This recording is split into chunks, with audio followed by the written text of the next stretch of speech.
Magluluto tayo ng buro. Marami tayo lulutong buro. Ito po, yan. Maraming bawang sibuyas. Ito po, supportan natin ang ating kababayan na kamag-anak na si Pindutan Moto. Taga-Sanguan lang po ito. Ilan ang follower mo, idol? 25K po. Ay, tulungan po natin para... Ba, na-monetize ka na. Di ba? Mabagal pag-usayan mo, yung totoo lamang dapat mong ginagawa at saka yung mabait ka sa kapwa-tao at yung parehas, number one parehas. At walang scripted na yung parang ginagawa lang. Dapat ako kasi yung sa akin, totoo lang. Matagayin ito, nagluluto ako. Mamaya magpapakain tayo. Yan, gano'n lang. At ikaw, kung anong binablog mong...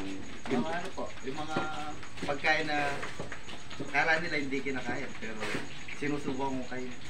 Pero sinusearch ko muna bago ko kayo. Ayan, sinasya. Tawag ko yung mga Maria-maria yung mga damo-damo lang po sa paligid. Mag-ano ka naman ng magtanim ka naman ng bulak lang ng kalabasa para sigurado. Pero yung iba-ibang alaman, huwag mo baka ma-allergy. Yan, bulak lang ng kalabasa lang naman. At saka wala kang matay, bulak lang ng kalabasa. Supportan natin mga idol sa kanyang pagbablog. Pindutan mo to. Pindutan mo to. Ilan taon na ito? 32. Isawa na. Okay. Para makatulong sa pamilya at makapagbigay ng saya. Good morning, good morning. Nasasabi niya.